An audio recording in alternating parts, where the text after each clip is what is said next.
Hello, everyone. Sorry for the technical glitch. Welcome to today's webinar brought to you by the DICM. Joining us today, four esteemed panelists. Rani Sukkari. Rani is a highly experienced marketing executive with over 17 years in the industry. Rani is currently the Director of Marketing at MBC Group. Huda Kusa. She is the founder and managing director of Archers, a brand and research consultancy agency. Huda has a track record in developing insight-based actionable business media marketing and advertising solutions. Zain Al-Tal, she is an executive media professional. She's been working for Ru'ya Media Group for 11 years, and currently she manages strategic partnership, business development, acquisition marketing, among other functions. Last but not least, Mohsen Khairuddin Garcia. He is the co-founder and managing director of 1001, one of MENA's newest and fast-growing OTT platforms, focusing on hyper-localized Iraqi content backed by Al-Sharqiyya TV Group. May I ask all of you, please, to switch on your microphones? Ramadan 2023. We would like to know what were the top-rated titles on your free-to-air and VOD services, and for Huda, as per the data you have gathered.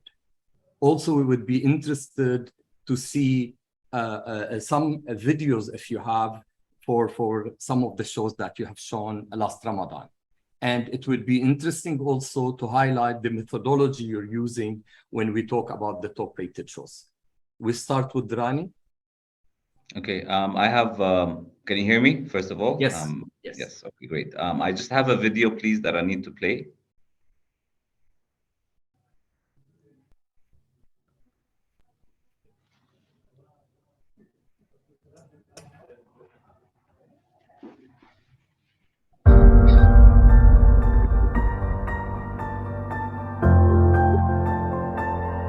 Close your eyes.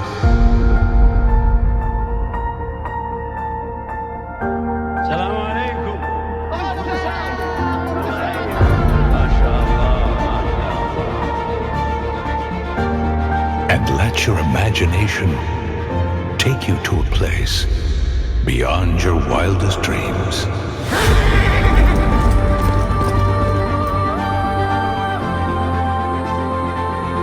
Join us in a world beyond reality, where there are no limits to your imagination.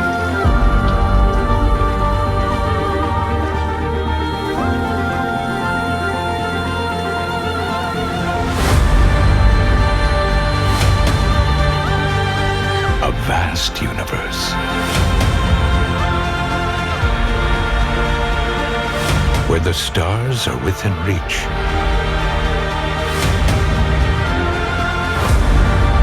each with a unique story waiting to be shared.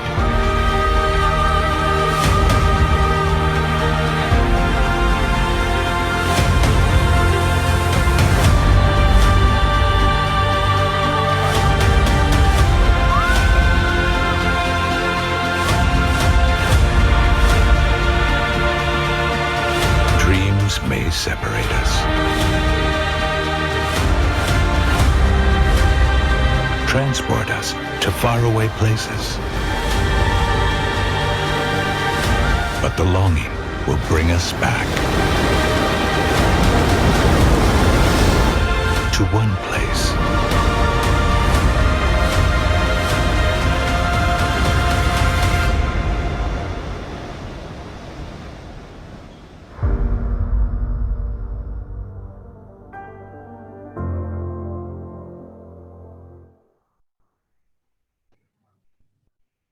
So Rani, out of these shows, what were your top-rated ones? Well, obviously, just allow me to start for MBC as a group. Ramadan is one of the biggest seasons that we have. And I always like to give this example that for me, when Ramadan comes, I feel we go back in time to the 1980s, where everyone is sitting around the TV sets and watching the screen. not taking away obviously from any VOD experience, but this is actually the mindset and the people and how they sit together. When we look at our top ranking shows, obviously I'm gonna go through just quickly the different platforms that we have. Starting off with TV and namely NBC One, you will find that this year our top 5 were all comedies. And this is not a surprise because we've always have seen since the past 10 to 12 years that every time we put a comedy, it usually generates the higher viewership and it gets the highest amount of dollar value when we used to do that. And slowly, year on year, we've been adding to this slot, especially the slot entering into Ramadan. We've been adding comedies, and every time we add the comedies, we manage to recruit more audience. We manage to get more stickiness on the channel. And this has continued now for 4 years. In the past 2 years, if I may add something additionally, we looked at NBC One, is that we started to invest in the young Saudi youth, and especially within the comedy. You know, the Minu Waladna, Sakkit Safar, and these are the aspiring. They were once aspiring YouTubers. With the growth of the YouTubes, we managed to take them on board and invest in them. And what's interesting is that this is for the second season. We're getting these two the youngsters, the Saudi youngsters, and we've been seeing there's a growth in terms of viewership in the parts 2 of the content. Obviously, last year we had the Tash Matash coming back, and this created a huge buzz and reminiscing about the old days of Tash. And despite how attractive it is as a content for people, the youngsters it has not eaten away from our youngsters when it comes to viewership. Obviously, when we talk methodology on TV, we have the ETAM, the newly people meter that has been launched, and obviously we still look at Ipsos due to historical. When we look at Jahid, our VOD platform, when we look at the trend, generally it's the same. Comedies do rank top, especially when we're looking at markets such as KSA market. It's more or less a replica of what happens on TV, except for Muhammad Ramadan. It was ranked 2 last year. Jum'a, forgot the name of it. Gafar al-Jum'a.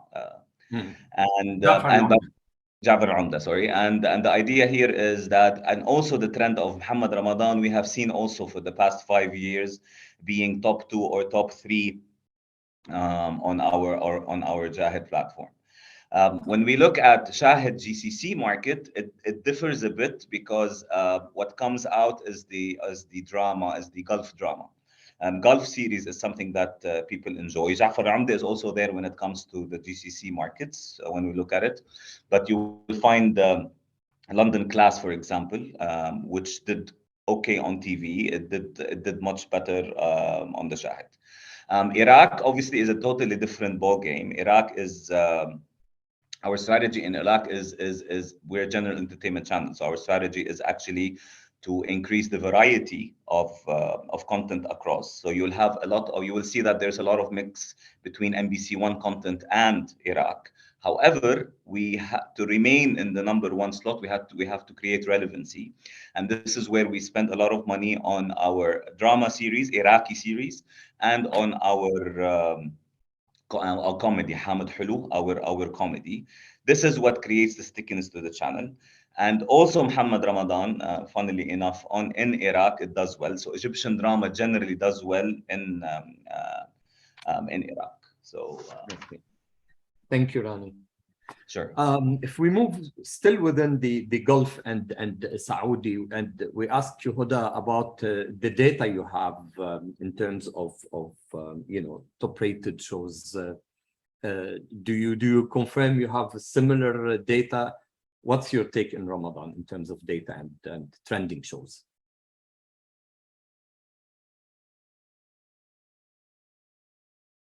Huda, I think you need to unmute.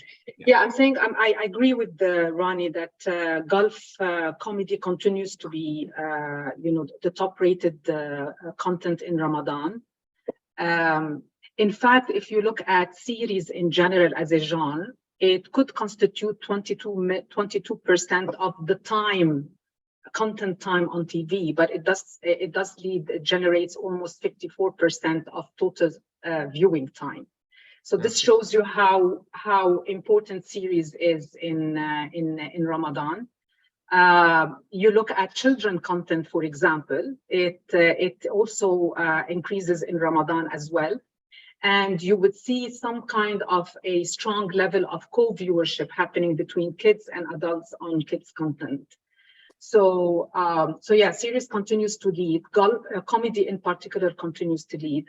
However, what is interesting to build on what Rani was saying is when it comes to even in KSA by ethnic groups, when you look at Saudis versus Arab expats, let's say, you do see discrepancies in some content preferences. So, for example, the pan-Arab content becomes more appealing to the non-Saudis, so the Arab expats in particular. So yes, on a total audience level, the Gulf comedy leads, but then when you start looking by different demographic profiles, you will see discrepancies in titles, and pan-Arab is one of them. And in fact, when it comes to pan-Arab content, what is interesting, and we've seen over the years, and Rani can confirm that, is while it may not lead in Ramadan on among the top titles necessarily, however, it picks up big time after Ramadan because it does create some kind of buzz, and then people, after Ramadan, watch it as a catch up. Because they don't have the time to watch everything in Ramadan. So it's not only they don't have the time. In fact, if we were to talk about trends in Ramadan in general, regardless of the actual content, first you do see that there is an increase in reach on TV. So this Ramadan, for example, we see almost 23% increase in reach and time spent compared to pre-Ramadan. You see, for example, a number of programs watched between satellite and between VOD increases. Why? Because now people have the convenience to say, if the family is watching on satellite and I want to watch TV with the family, because Ramadan, TV continues to gather the family in Ramadan, and it's still really a family viewership month. However, there could be some level of individual interest that not necessarily matches with the entire family, right? And this is where the VOD platforms come in place and offer that, chance for people to watch content that interests them but doesn't interest the rest of the family. And that led to an increase in number of content consumed rather than a decrease. Okay. So it's not only about time, it's also about interest. Thank you very much for that. If we move to a different geographic location within the Arab world, Zaina, what's the scene like in Jordan? What was the scene like in Jordan for you as Ru'ya Group? I'm also going to start with doing a very short video, if you don't mind. Please.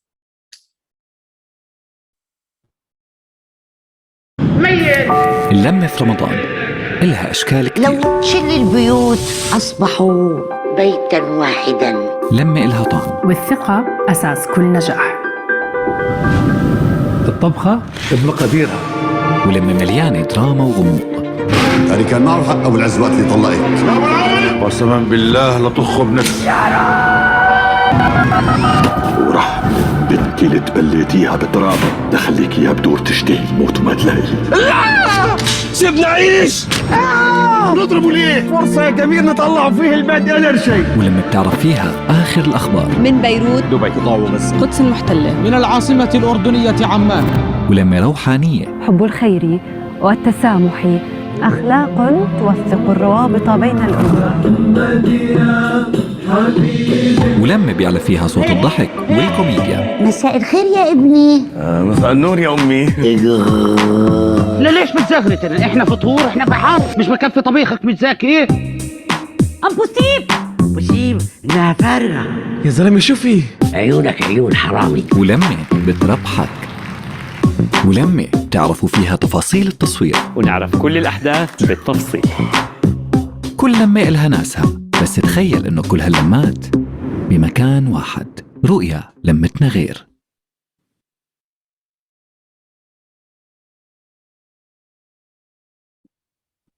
Thank you, Zaina, for sharing the video.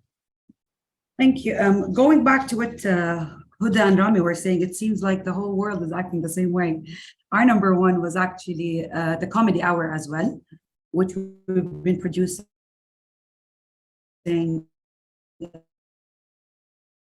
I think It usually has 2 shows. It depends on the variety of content we're providing each Ramadan. Yeah, am I cutting off?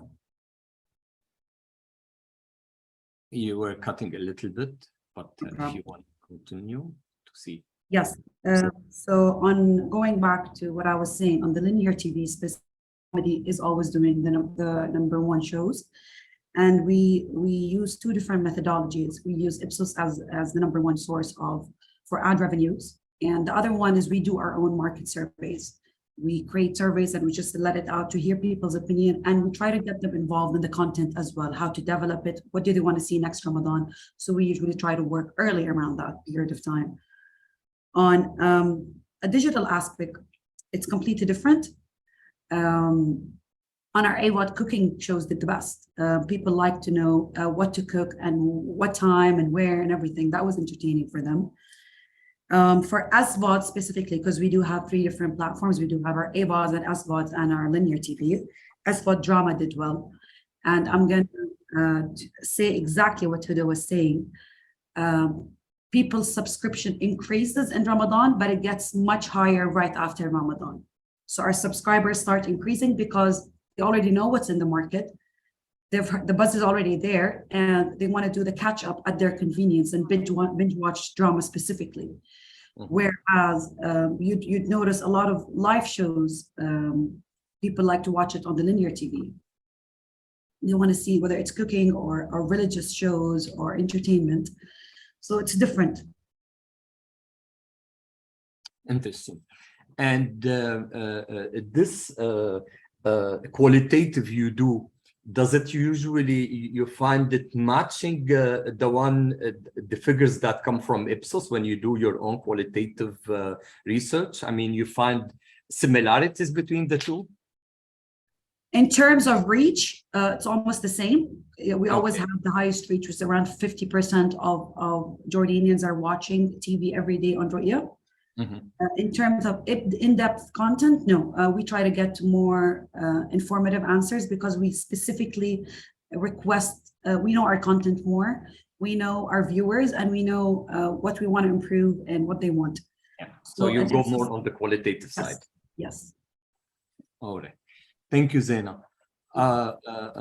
Muhsin, in Iraq, you have a new OTT. And Al-Sharqiyya as well is free to air. How is the picture from your side? Thank you. So of course I'm the co-founder and managing director for 1001. So just to recap, we are a brand new OTT VOD service that launched a couple of days before the Ramadan season, and of course that was very deliberate, recognizing that there is a spike in viewership and interest, as well as we saw it as an opportunity ultimately to drive a very interesting slate of new shows and programming focused on our core market, which is Iraq. And yes, we are backed by Sharqiyya Group, which means that we share content and we collaborate very closely. But there are certain types of content that we have either only hosted exclusively on 1001 or Sharqiyya has hosted exclusively on free to air. And we've also seen differences in the viewer profile between the 2. I think one thing that was clear to us is, especially on the VOD platform, we had a more youthful audience engaging. And that was primarily because we launched our platform with a focus on our mobile apps, which in turn, of course, is the main device through which people consume OTT and VOD content in the region, certainly in Iraq, where it's about 90–95% of the audience, and particularly so amongst younger groups. So that's where we saw some of our more youthfully oriented shows doing better on the OTT platform, even if at some point or another they were made available on free to air. So there are definitely differences between the 2. There are a couple of categories where shows have done universally well. I share the view of some of the other participants around comedy. We had a show called Muhtawa Khabat, which has a very, very well-known Iraqi comedian, a guy called Ayad Radi, who is hugely popular year on year. So that was a particular show that did well across free-to-air and on VOD.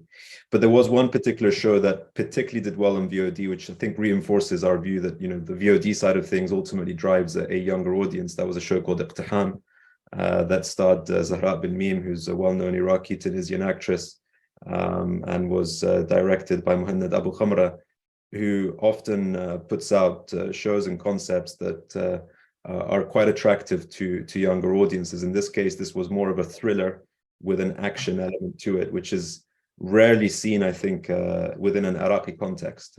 It's about it touches upon a few social issues. It's about a woman who has, unfortunately, a son who's very unwell. So driven by desperation, she takes over a bank in Baghdad, and you end up with a lengthy standoff with the authorities. And so it's a show concept that, it's probably been seen time and time again elsewhere around the world, but ultimately what we feel is quite unique about our offering, about our platform, is we start to bring these show concepts into an Iraqi context, produce it to a high quality, and in that way really engage our audience, given that, of course, the vast majority of our audience and our targets are inside Iraq. If I can, I want to take maybe just 30 seconds to give our audience a quick sneak peek on what our platform looks like, so that they can visualize some of the things that I've just been walking through. So let me just share my screen. Okay, so if I just reload this, this is the web platform for 1001. The shows over here at the top. I mean, of course, if you go onto the platform, you'll see there's a whole selection of classical and modern content, primarily focused on our Iraqi audience. But over here at the top is a selection of the originals, which spans, reality, Baghdad al-Jadida, which was another one of the top 5 shows, another thriller with a strong drama element, a bit of darkness thrown in the mix, with one of the more popular faces who's done very well in our previous series. L'Akhwat, which again touches upon a number of social issues affecting women in Iraq. And this is actually another key theme for us as a platform. We started getting into stories that, perhaps traditionally are not as commonly touched upon on the TV screen. But we ultimately feel that, there's a lot of room to tell these stories, and there's a lot of demand to hear these sorts of stories. So as a VOD platform, because we were driving the commissioning of content in the last year, I think that freedom of creativity came into a number of the show concepts that we drove. And of course, the other two that I mentioned, Muhtawa Khabat, which was a very popular comedy series this year in Iraq, probably the most popular comedy based on our viewership figures, as well as the surveys run on Sharqiya TV, and Iqtiham, which is the thriller that I mentioned, which I think it's hands down the #1 series that we produced for the Ramadan season. And that actually was picking up a lot of viewership around the world, which is another element which we're able to now tap into and measure through our VOD platform that we were never able to measure properly through satellite TV, because as you know, you can get an Ipsos survey for Jordan or for Iraq or for Saudi, but doing so for another of the 15, 20 countries where you have strong diaspora communities, including myself as a classic example of that. I'm based in the UK. We've got hundreds of thousands of Iraqis here who consume this content. We're now actually able to measure that, and we saw the likes of Iqtiham did particularly well in those diaspora communities, who finally get to see an image of Iraq that, although told through a dramatic story, gives a completely different impression to the capabilities that we have on the ground in that country. So I'll pause there. Thank you, Mohsen. You actually tapped on some aspects of the coming questions as well when we dive more into the categories and the genre of the titles. But thank you very much. This is a very clear overview of what you had last Ramadan. If we go back and as I mentioned, dive a little bit more into the production versus acquisition last Ramadan, and in terms of genre and nationalities. Rani, if we go back to you, what were the mix you offered in Ramadan? Look, given MBC as now I'm talking to you as a group on a group level now. It's not about TV versus VOD. We always strive as individual business units and stakeholders within the organization. When Ramadan comes, we work as a one ecosystem. We work as in order to mitigate and try to minimize any migration outside the group. So it is not about rating versus subscription. TV is eating from Shahid or Shahid is eating from... No, it's not about that. It's about we have audiences from across the MENA region that come to see, that come into MBC Group, whether they are youngsters on VOD, whether they are Saudis, whether they are Levantes, whether they are XYZs. And we always strive to give the variety of content. So we look at four, let's call it what I call them 4 parameters: variety, exclusivity, relevancy, and popularity. Because the MENA region, yes, what brings us together is that we're Arabs, but you have different tastes. Within Saudi, you have different tastes. Your daughter and my daughter have different tastes. I am the father, have different tastes. So we try to accommodate that by providing the maximum variety that we do. So building on that, we if I'm gonna dissect it a little bit, so MBC One is really our strongest content. When we're talking acquisition versus commissioning, we're like it's an 80 and 20. And specifically on MBC One, we cater for the mindset of the people vis-a-vis the time, which means that pre-iftar is a totally different offering than post-iftar. When we're looking at the content on MBC One, pre-iftar is people are hungry, we give them cooking shows. People feel religiously, they want to talk to God, we give them religious shows. And then we bring our famous Ahmed Sugairi, what we call the social types of shows, giving good and doing good and what have you. This is what we'd like to say, the mindset and the soul set of people who are fasting. They are usually about giving, about love and whatever. Once they eat, there's a totally shift on mindset. They're too busy sitting down and want to enjoy their long day of fasting. And this is where we bring the content across. Obviously, like I said, we start with our comedies, which are mostly commissioned from our end when we look at that. And we bring the Saudi comedies because Saudi comedies also have a spillover on the GCC.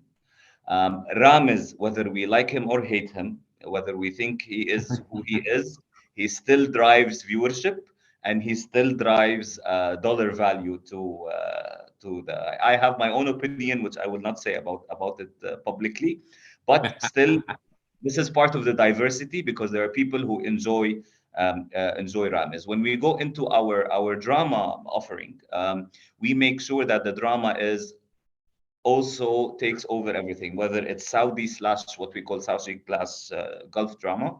We make sure that we get the best of the best. So acquisition would be something like Muhammad Ramadan, but we ensure that Muhammad Ramadan is exclusively on MBC One. We take the exclusivity at least in the GCC.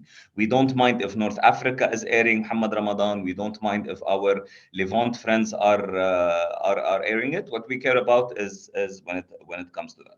On top of it, we try to mix and match the offering with game shows that continuously since my tenure in MBC in 12 years. And I always worked with Huda on this. Every single year, the people want the game shows. So we make sure and we try as much as possible to offer game shows. On top of it, they like some talk shows, which just breaks the ice towards the end of the hour as people are leaving. This is when it comes to MBC One. When it comes to drama, we're 100% acquisition based. MBC drama has the strong equity to become a buffer for us as MBC One. It ranks second most of the time. Sometimes it's beaten by Saudi Quran Kareem. We cannot do anything about it. But our strategy with MBC drama is to capture the die-hard drama fanatics that watch the back-to-back drama. It's a format channel, but what we ensure is that we give the variety in order to capture every single type of audience. So as Huda was saying before, yes, the predominant could be the comedies and the Gulf, but that doesn't mean that there is not people who enjoy the Egyptians, people who enjoy the Pan-Arabs. Even if they're Saudi, they don't have to be only Arab expats. And we try to create that, to offer that variety of offering with NBC drama. When it comes to Shahid, Shahid is like a mixture of both, where it carries what TV is holding in terms of a catch up or running at the same time, but it also offers almost 20% of its it was over 50, I think, shows that we commissioned and bought for Shahid. We have 20% of them that solely lives on Shahid. You know, that we have the full digital rights of, and the beauty of Shahid is that it's like Huda was saying, it's about convenience. It's not only about a catch up thing, because there are certain types of content, like the comedies, for example, everyone watching them in the household, not only because the father is controlling like before the thing, but people talk. You know, we create trends. So if Tosh created an episode that talked about something that is controversial or a certain scene within a certain drama, people are tweeting about it, talking about it, and what have you. However, there are type of content that is not, people or kids don't feel comfortable watching with their parents, or their parents don't want to watch it. So this is what Shahid offers to the table. Yeah, it brings to the table. So when you look at it from that perspective, we really give the entire variety of offering. We try to cater for all the nationalities that are possible there. And if you like the numbers, we have, like, when we talk about TV, I'm talking on a group level, we have 600 hours of content on TV alone when I'm talking, and almost 700 hours of Shahid content in Ramadan, in the 30 days span of Ramadan. So we really spend heavily on it. All right. Thank you very much, Rani. Huda, in terms of viewing trends in KSA, because you focus in your work and research on KSA primarily, what are the viewing trends? Have they been consistent in the last few years leading up to Ramadan 2023? In a way, yeah. Probably Ramadan is the only consistent month in the year, right? Now, it continues. We always see time spent on TV and reach increases automatically in Ramadan. And this is talking only about, viewership on the TV set, which currently the KSA TAM People Meter Project measures, right? We're not even talking about personal devices. So every Ramadan, you automatically see increase in time spent compared to before Ramadan. Now, year on year, time spent, we don't see a significant change necessarily in terms of time spent. It's just that the where do people watch is what is starting to see a difference. So with more content being offered on VOD platform, with many channels going live streaming on different VOD platforms, you start seeing the platform of viewership might be changing, right? I'll give you an example. If you look at Ramadan 2023, we see in KSA, for example, a 70-30 share of time between satellite and streaming. So satellite continues to dominate, but however, you can start seeing that streaming is also starting to take its share, right? And go all the way back to the convenience and to the comfort of watching something that I don't want other people to watch with me. Okay, but what I need to emphasize is that TV content remains the same.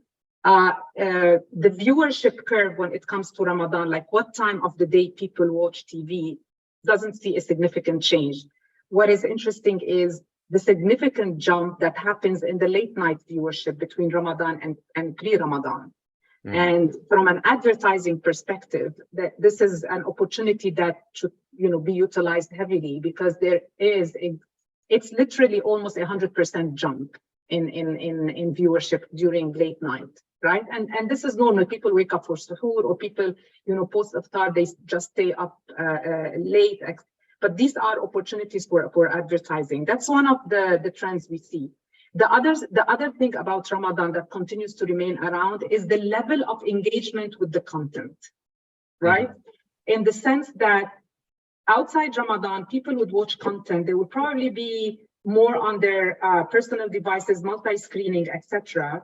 Versus, for example, in Ramadan, you see people more engaged in the content, more focused on the content. And the way we validate this is when you look at the number of advertising spots watched during Ramadan versus outside Ramadan. Like this Ramadan, we see almost 300 plus increase in number of spots viewed compared to outside Ramadan, despite the fact that the total number of spots in Ramadan and pre-Ramadan doesn't change that significantly. It's not like you have more content, more ads in Ramadan versus pre-Ramadan, right? And that tells you when people go on the content, they don't necessarily get out of the advertising break and then come back. They stay on what they're watching. And this is very, very important to maintain. And we don't see that necessarily a significant change from previous Ramadans. I see. Interesting. Thank you. Sorry, and one more thing I would like to also emphasize in change in behavior is the time shift. Okay. In the sense that people don't necessarily, it's not as high as in other markets. In other markets, you see time shift, which means watching the same content within its 7-day window after going live on the channel on satellite, right? It's not as high, but definitely you see a significant spike in Ramadan when it comes to time shift. So yes, people prefer to watch it live, but sometimes I'm either busy or I didn't have the time, or I was watching something else and I need to catch up on a content I also like, but the timing didn't suit me. And this is where they watch it within that 7-day window of going on air. And we see a good increase on that. Okay. Very interesting. Thank you, Huda. Then what was the mix at your end? I mean, more acquisition, production in terms of genre, in terms of nationalities of content? Well, since the very beginning of Ru'ya, we were well known for producing our own content. Till this moment, we're doing around 60% of our content is done by us. The only thing we haven't tackled till this moment is drama specifically. It's quite costly, and we're always out there looking for co-producers to be able to produce a high quality drama production that could compete in the market.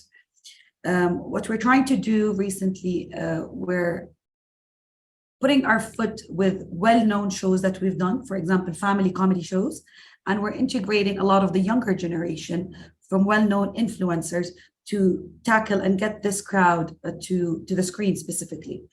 Because as Huda was saying, a lot of the viewing trends, the younger generation would like to watch content at their convenience, whenever they want, and have their own space and what they want to watch. In terms of nationalities, everything we produce is mainly Jordanian with a twist of Levant. So you'd notice we have a lot of Syrian actors involved, a lot of Lebanese actors and Palestinians involved. As for drama production, we always do the mix of Syrian and one Egyptian or two maximum. Mm-hmm. In terms of Mohsen, in terms of selection and combination, you've just started, like you mentioned, a few days before Ramadan. What was the kind of mix? And you have an emphasis, I believe, on Iraqi content, right? Correct. So similar to Ru'ya in Jordan, we are building our platform on the foundation, the background, the experience of Sharqiyya Group, which has been a market leader in the country, and over the years has developed a reputation for developing and showcasing high quality Iraqi focused reality, comedy and drama. So we do have the drama DNA in the mix, notwithstanding that I absolutely agree with Zaina, cost wise, those of us who are privately held and independent don't have the unlimited budgets of some of our friends in this group. but that also means we have to be as effective as possible with what we do. And it's on that basis that we try to take into account what we know are areas of interest for our audience and our viewer base.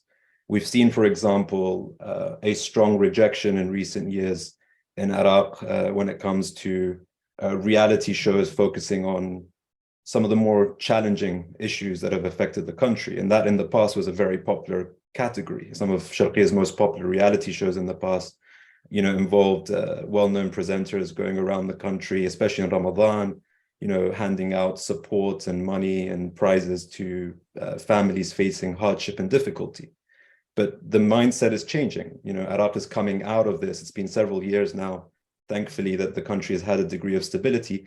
People want to see modern themes. People want to see exciting themes. And even if it does involve a sad or a challenging story, they want to see it packaged up in a way that excites them and keeps them hooked, right? And so this is where we kind of, as let's say the more forward-thinking, younger-oriented part of the wider, you know, Sharqiya production machinery, we start to focus more on those sorts of stories. Hence the success of the likes of Iqtiham and Majnoon Sara, which focus either on kind of a Western-style thriller, or for that matter, a Western-style romance drama.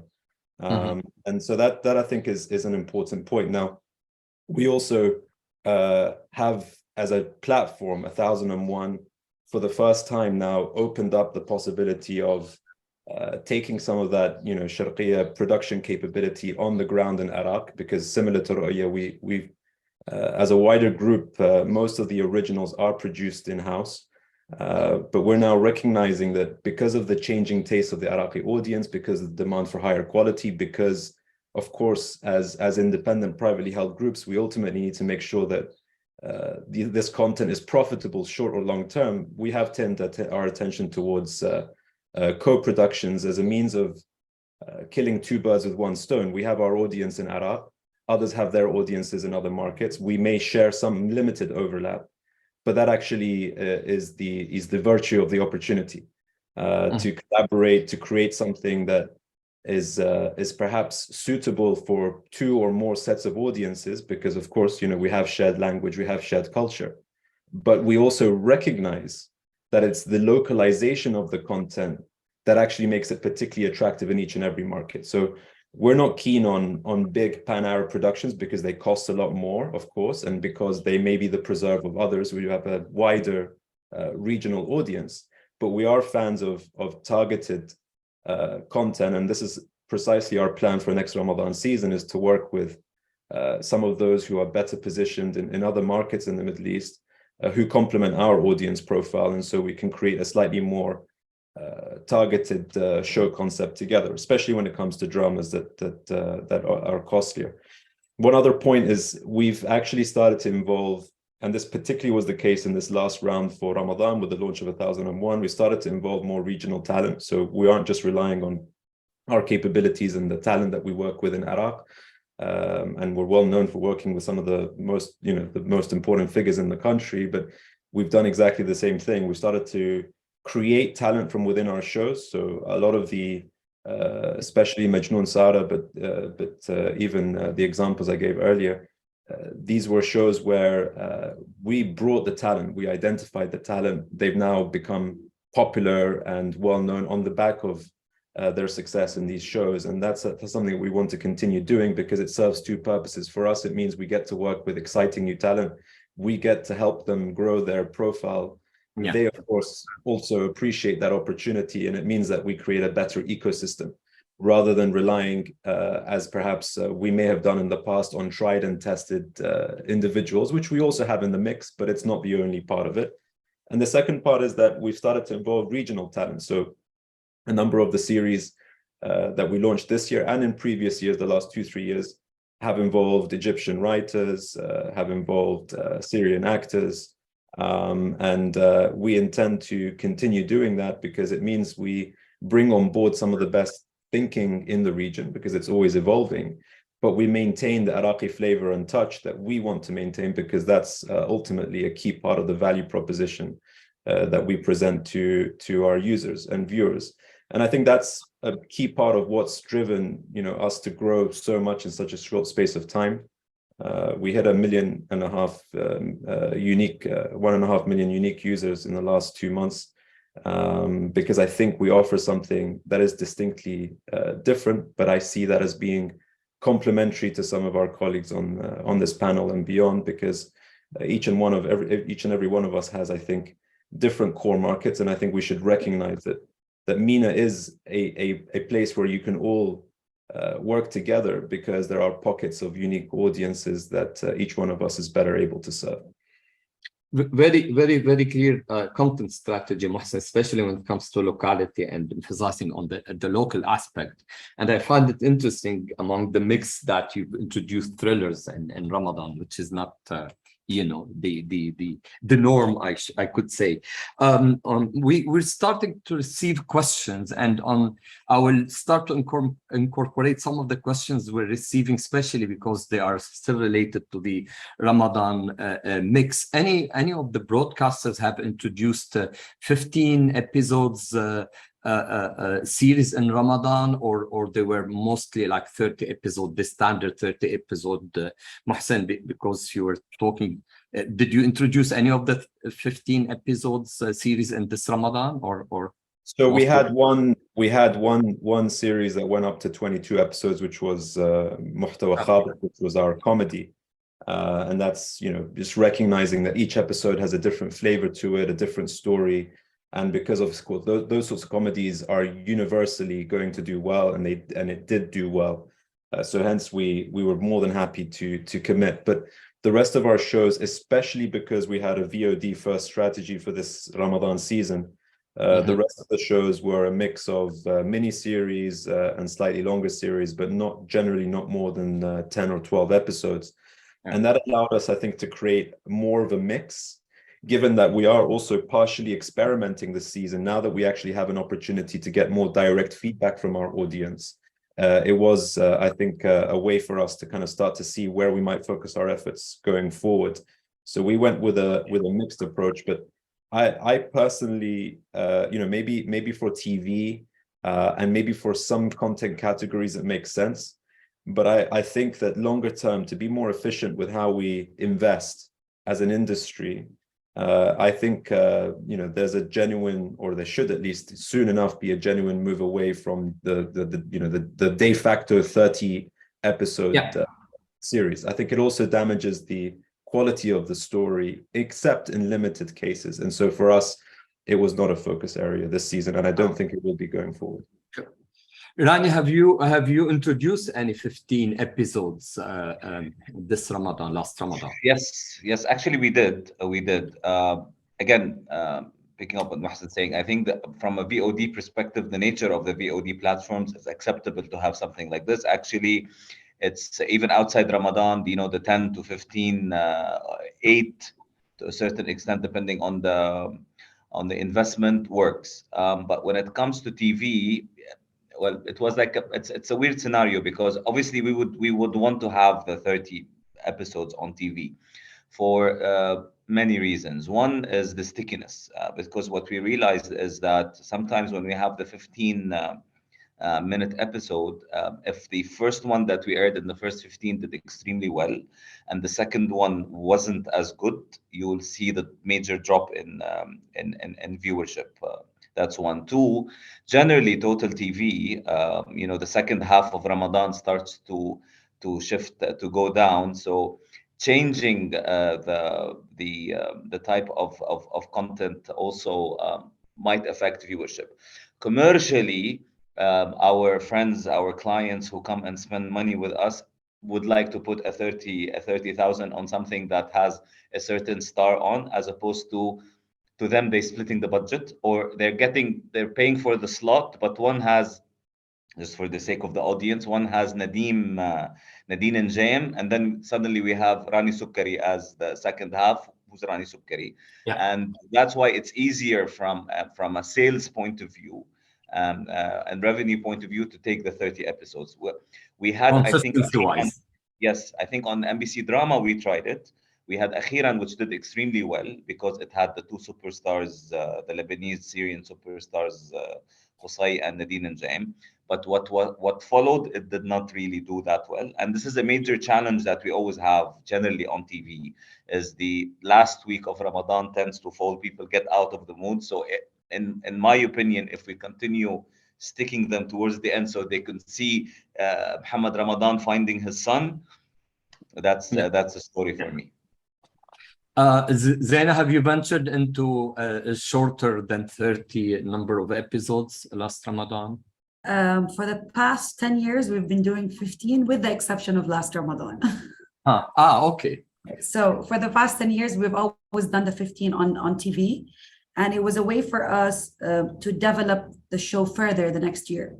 So, for example, in 2022, one of our shows, which had Al-Am Ghafil, we did 15 episodes for him. It did really well as a character. And then we developed it for 2023 as a 30-minute series. So our viewers and our advertisers are used to the 15 episodes. But I do agree with Rani that sometimes one show can do better than the other. True. I know that we're running out of time. Our initial hour is coming to an end in 5 minutes. I was told that we can have an additional 10 minutes, so that gives us 15 minutes. I know we wanted to cover more, so I'll try to combine the remaining 2 areas or 2 questions in one. Going back to you, Rani, if you want to highlight on the aspect of behind choosing the titles for Ramadan, what comes into play in terms of the decision making, and is still Ramadan by far the highest month in terms of viewership and advertising revenue?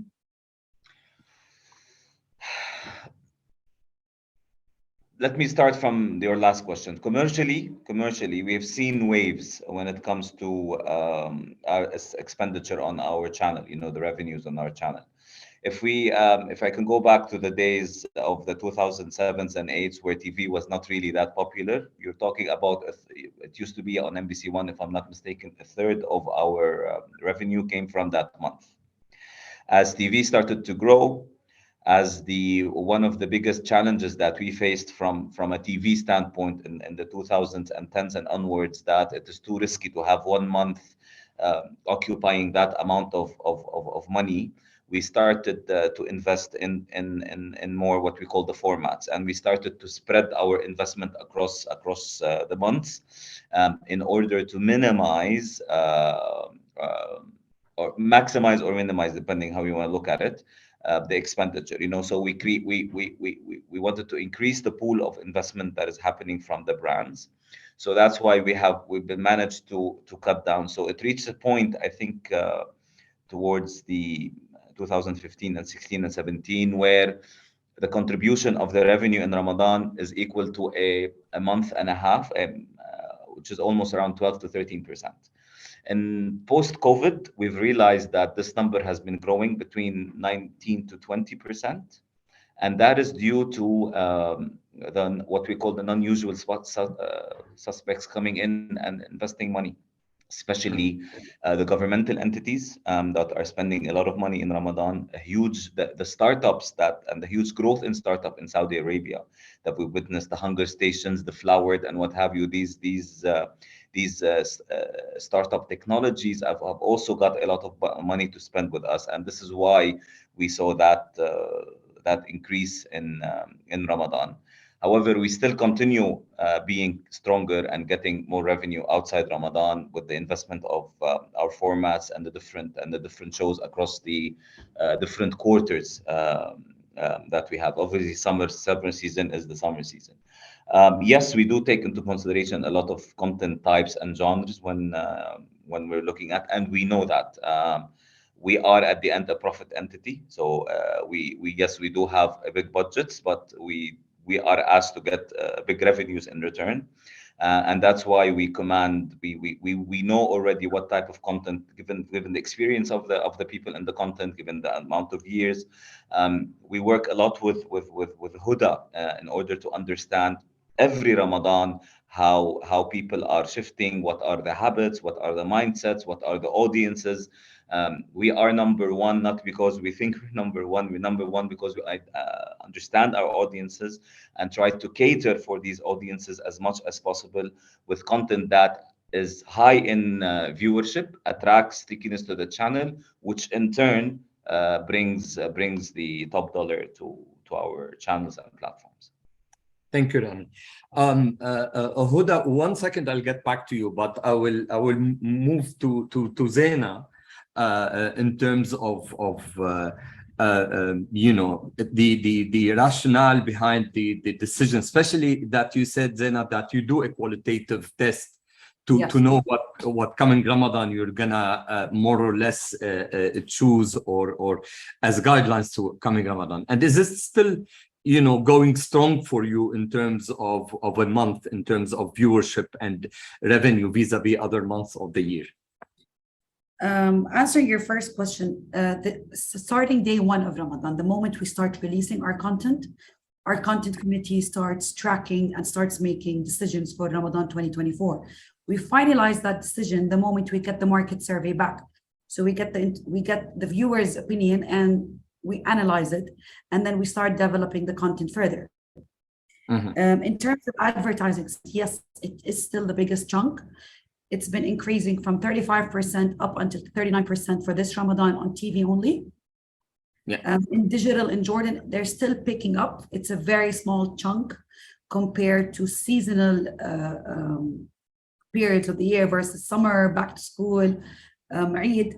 Online investments comes a bit higher in comparison to Ramadan. But on TV, yes, it still carries around, let's say, 40% of our annual sales in Ramadan specifically. Yeah. Impressive. Still going strong. Yeah. Thank you, Zaina. Huda, in terms of you mentioned that, you know, VOD and FTA like sort of complement each other in Ramadan and outside Ramadan, especially after Ramadan. What's your take on the viewing habits, especially in KSA, in terms of split between the VOD and the FTA and people's habit? I mean, we know that prime time get extended and so forth. What's your take? Yeah, I mean, so let me be clear on one thing. We're not saying that satellite is as strong as it used to be before the VOD era, right? Or even the social media. I mean, you see, I've done a research recently, and we see almost like 25% of audiences in Saudi Arabia watch series on social media platforms, or they watch snippets of these series, right? However, the talk in the town that TV is dying and satellite is dying, etc., this is where I dispute, because you still see, at least half of your audiences watching TV on a daily basis.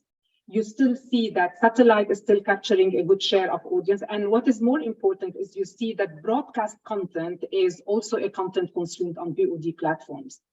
And so it's important. I need to highlight this because I keep, every time people know that I'm working on consulting on the KSA Time project, and say, oh, why did you do it? You're too late. TV is dying. TV is not dying, and I don't think it will die. It's just a matter of, the time that people split between VOD, social media, and say linear, right? And even the word linear, I would say, people are watching linear on streaming platforms, right?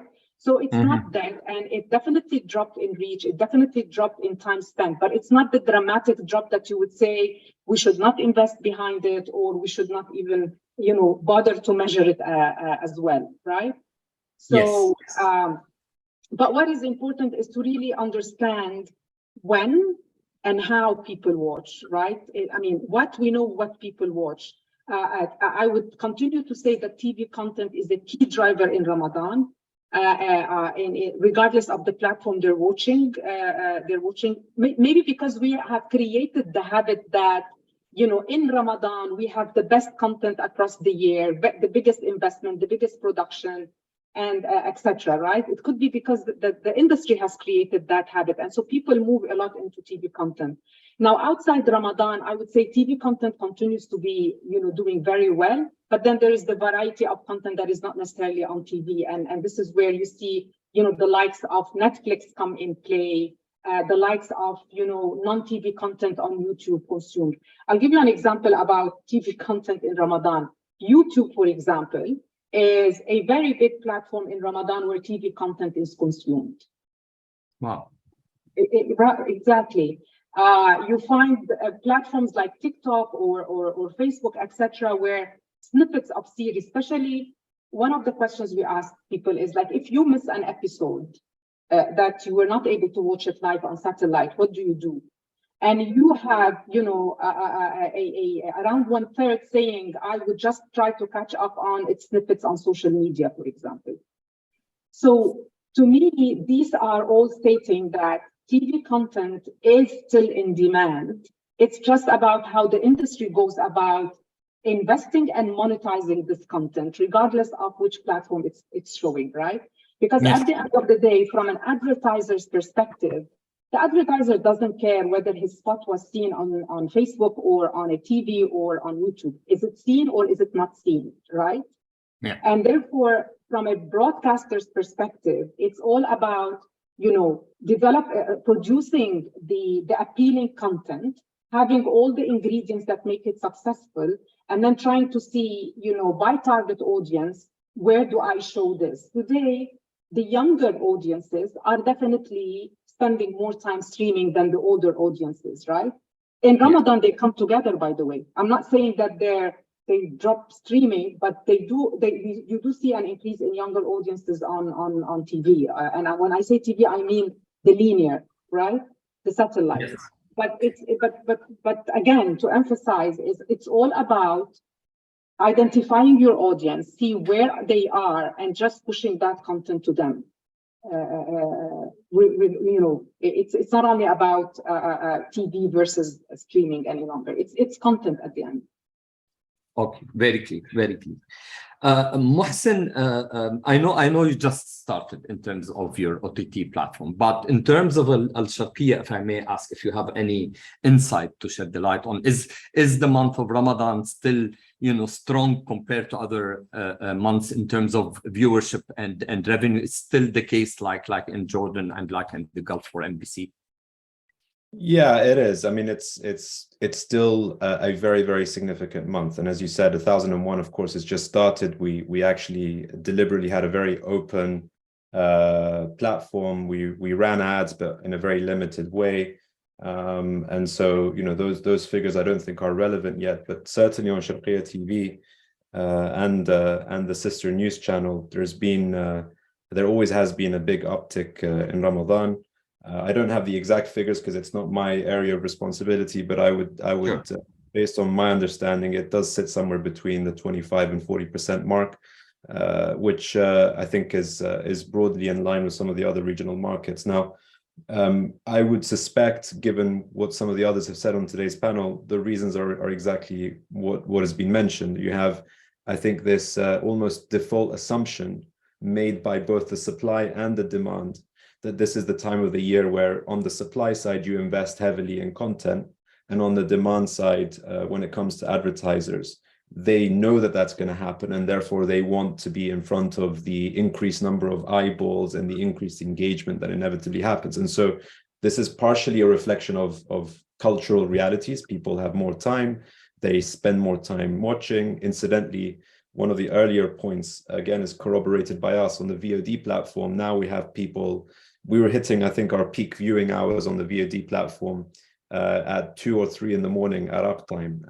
which was surprising. And it's not the sort of time when you would be running those flagship shows. So it means that people were deliberately, or at least the ones who were engaging on our platform were choosing to watch it at a time when perhaps there wasn't other content and they could calmly consume the new shows that they wish to watch.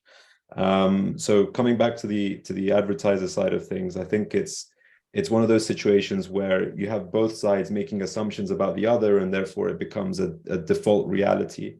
Although I think over time, there has been a slight trend away, and because we ultimately drive the supply side, my personal view is it makes sense to try and drive more of that consumption and therefore more of that ad spend across the rest of the year. And I suspect that VOD and OTTs will be a driver behind that. But as things stand, satellite TV is still strong, viewership is still strong, those habits are still there. And so I think we recognize that as a reality. Yeah, especially when we hear, in the last period that FAST is gaining momentum, the thematic ad supported streamed free-to-air streamed channels, if we can call them, and that makes you wonder, the more it changes, the more it stays the same sometime, the viewing habits and the viewing cycles. Anyway, thank you very much. The thanks goes for DICM for allowing us this chance to hear the views of our esteemed panelists. Thank you for your time, and thank you for all those who have tuned in. I hope it was a useful webinar for you. Thank you. Thank you. Thank you very much. Thank you very much. Have a great day.